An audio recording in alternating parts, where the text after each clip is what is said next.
అలా అది కలిసి వచ్చింది. మరి ఎన్ని డాన్స్ కచేరీలు అయి ఉంటాయి శ్వేత ఇంతవరకు?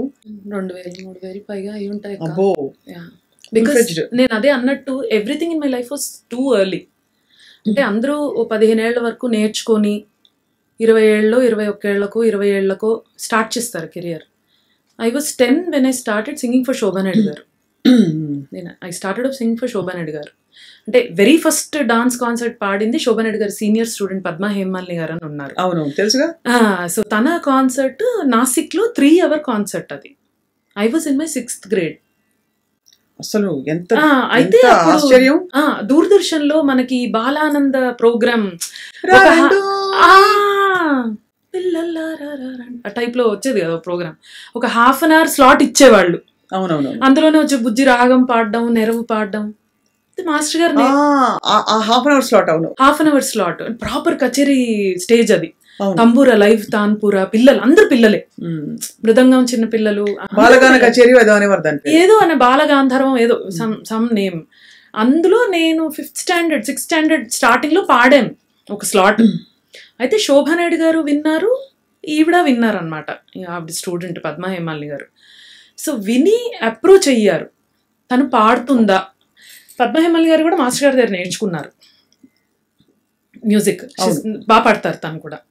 శోభా నాయుడు గారు కూడా she underwent training under master గారు. అవును, నాకు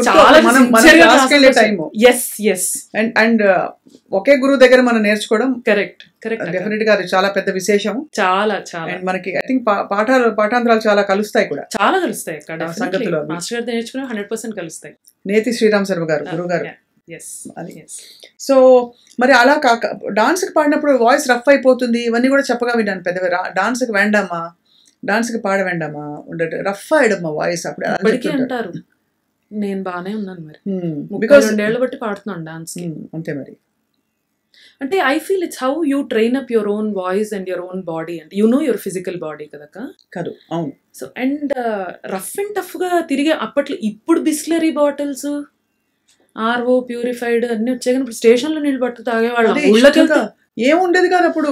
4 రోజులక అస్సాం ట్రిప్ వెళ్తే 4 nights ట్రైన్ జర్నీ. అప్పట్లో ఈ బిస్లరీ బాటిల్స్ ఫ్లైట్లు లేవు కదా, స్టేషన్ లో ఆగితే నీళ్ళు పట్టు తాగేసేవాళ్ళం.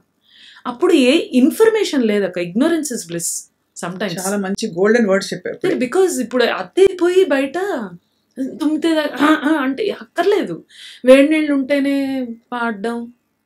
అస్సలు నేను ఐస్ క్రీమ్ తిని పాడేస్తా, ఏం ప్రాబ్లం లేదు. ఎప్పుడు గొంతుకి స్పెషల్ పెచ్చలేమీ లేదు, అస్సలు పెసలు ఏం లేదు, ఫుల్ రఫ్ అండ్ టఫ్.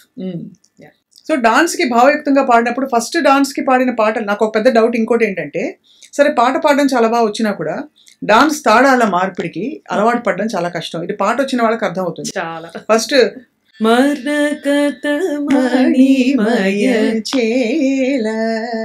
అని వస్తుంది కదా, తర్వాత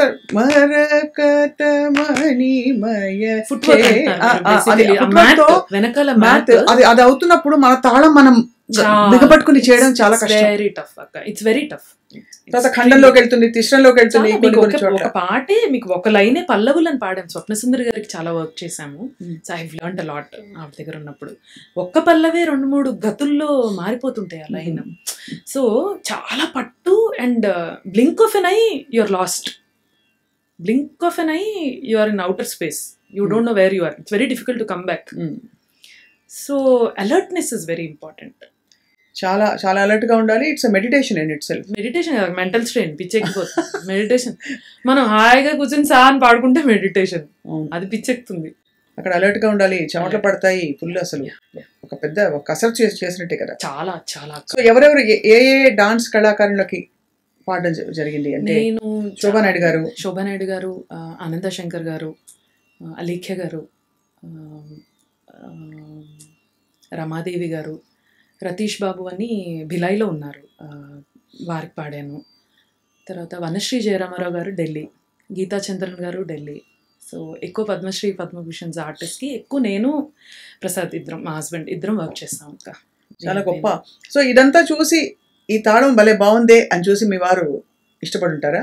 యాక్చువల్లీ నేను ప్రపోజ్ చేశాను మా ఆయన్ని. అంటే ప్రపోజ్ చేయడం అంటే not like 2 days love style తిరగడం టైప్ కాదు. చాలా ఆలోచించి అంటే నాకు పెళ్ళి చేయాలనుకునే టైంలో మా నాన్నగారు బోల్డ్ అని సంబంధాలు వచ్చేసాయి. నేను అప్పటికే యుఎస్ వెళ్ళొచ్చాను. 16 ఏళ్ళకే యుఎస్ వెళ్ళాను డాన్స్ అరంగేట్రంకి పాడడానికి. ఒకదాన్ని వెళ్ళొచ్చాను యుఎస్కి. అప్పుడు అక్కడి నుంచి బోల్డ్ మ్యాచెస్ అడగడం, మీ అమ్మాయి పెళ్ళికి ఉంది కదా. నాకు ఆ టైంలోనే నాతో పాటు పాడుతున్న వర్క్ చేస్తున్న కొంతమంది కొలీగ్స్ పెళ్ళిళ్ళు అయ్యాక సడన్గా ఎక్కడ కనిపించలేదు నాకు. సో ఐ వాజ్ వండరింగ్ ఏమైంది వీళ్ళకి. అప్పట్లో ఇట్లాగా మనకు ఫోన్ కూడా వాట్సాప్లు లేవు కదా అక్క, ఫోన్ నెంబరే ఉండేది కదా. వాళ్ళ అత్తగారు వాళ్ళ ఇంటి నెంబర్ నేను ఎప్పుడు పట్టుకోవాలి. ఎప్పటికో తెలిసేది విషయం. వాళ్ళకి ఇంట్రెస్ట్ లేదుట, అందుకే మానిపించేశారు అమ్మాయి. అలా సడన్గా మాయమైపోయిన నాకు క్లోజ్ ఫ్రెండ్స్ చాలామంది తెలుసు. నాకు ఒక రకమైన భయం వచ్చేసింది.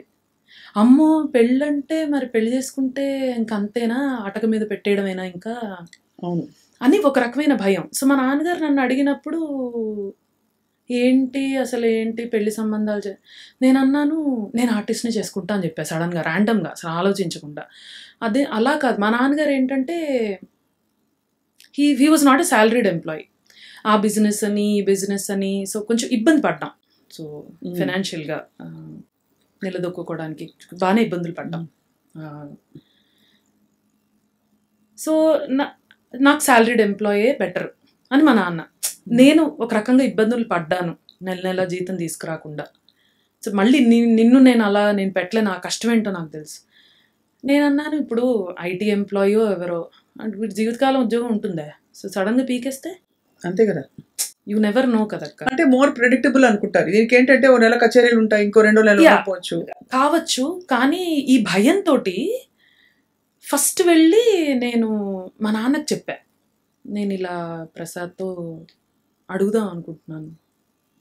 అసలు మా నాన్న అసలు అంటే వీళ్ళందరూ మా బ్యాచ్ అన్నారు కదా ఇందాక, మేమందరం కలిసి ప్రోగ్రామ్స్ చేస్తూ అప్పటికి ఉన్నాం. అండ్ చాలా సేమ్ క్యాస్ట్, అంటే ఏ రకంగానూ నాకు ఇంట్లో ఇబ్బంది అవ్వకూడదని అలా ఆలోచించి, సో ర్యాండమ్గా మా నాన్నతో ఫస్ట్ చెప్పి వెళ్ళి తను అడిగాను. It was not a proposal, నేను మామూలుగా పెళ్లి చేసుకుందామని అడిగాను. So he was actually shocked. అంటే చాలా కన్జర్వేటివ్ ఫ్యామిలీ మా అత్తగారు వాళ్ళు. మళ్ళు ఆచారాలు ఇప్పటికి దేవతార్చన ఈ రోజుకి పూర్తిగా. మరి మీకు వచ్చేసేవన్నీ అంట్లు ముట్లు అన్నీ పాటిస్తాం మేము. Very orthodox family and I'm proud to say that. I'm very proud. నాకేం ప్రాబ్లం లేదు ఇవన్నీ పాటించడంలో.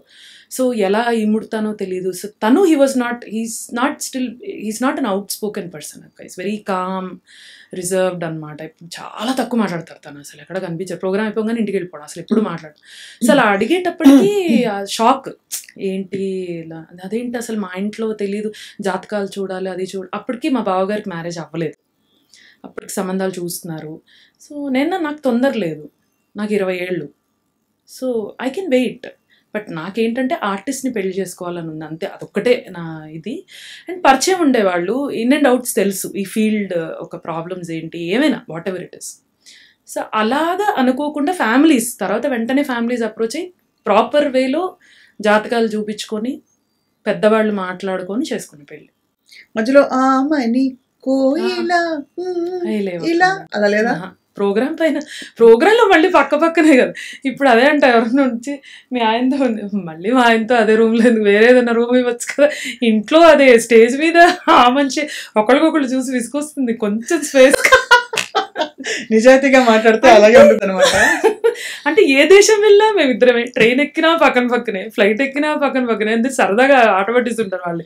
మనం రూమ్ బుక్ చేసాం, ఇద్దరికి ఒకటే రూమ్, వేరే రూమ్స్ కదా. అవును, అది ఒకలా చూసుకుంటే డిమాండ్ చేయొచ్చు ఇద్దరు ఆర్టిస్టులుగా. కానీ అలా ఆ విధంగా, but of course I understand spirit what your saying, but it's a great blessing. అంటే ఒకలా చూస్తే, బికాజ్ అన్ని ప్రతి నిమిషం ఒకళ్ళనొకళ్ళు చూసుకుంటూ అంటే కనిపెట్టుకుని ఉంటుంది. అండ్ ఇంకోటి I just wanted to add అక్క, ఫ్యామిలీ అక్క. అంటే ఇప్పుడు అమ్మ వాళ్ళు సపోర్ట్ చేయడం వేరు, వాళ్ళ పిల్లల్ని పెళ్ళయ్యాక ఎంత. అండ్ ఇట్స్ జాయింట్ ఫ్యామిలీ, మేము 14 మెంబర్ జాయింట్ ఫ్యామిలీ. ఇప్పుడు బంతి భోజనాలు ఇంట్లో రోజు అందరం కలిసి భోజనం చేస్తాం, అందరం కలిసి వంటలు చేసుకుంటాం. అసలు క్యాటరింగ్ చాలా తక్కువ, మేము ఇంట్లోనే 100-200 అయితే మేము ఇంట్లో చేసేసుకుంటాం. అండ్ మా అత్తగారి దగ్గర నుంచి మా మామయ్య గారి దగ్గర నుంచి, though they being very orthodox people, they just set me free అనమాట. అంటే ఎప్పుడు నాకు ఈ రోజు వరకు ఏంటమ్మా డ్రెస్సులు లక్షణంగా చీర కట్టుకోక తల్లిండా పూలు పెట్టి చీరలు కట్టుకున్నాము చీరలు ఎలా కడతాం కానీ డ్రెస్సులు కూడా వేసుకుంటారు కదా. ఏం ప్రాబ్లం లేదు, అలాంటివి ఏమి ఇబ్బందులు రాలేదు అస్సలు. ఏ రోజు పిల్ల పుట్టాక కూడా వాళ్ళు పెంచారు మా అమ్మాయిని. అసలు ఎక్కడ నువ్వు పిల్లని వదిలేసి వెళ్తే ఎలాగా, ఎవరు చేయాలి ఇవన్నీ. నాకు ఏ రోజు కూడా నాకు ఇంకా మా అత్తగారు మా తోడికోడలు వీళ్ళైతే ఒకసారి రికార్డింగ్స్ నుంచి బిజీగా నేను షోకి వెళ్ళిపోవాలి రవీంద్ర భారతి అంటే, నా చీర దగ్గర నుంచి అక్క బీరువాల చీర అక్కడ ఉందక్క ప్లీజ్ కొంచెం నాకు టైం లేదు, మీరు కొంచెం రవీంద్ర భారతికి వచ్చేసాయి. మా తోడికోడలు వాళ్ళు ఉండే చార్మినార్ అవతల మా అత్తగారు వాళ్ళ ఇల్లు.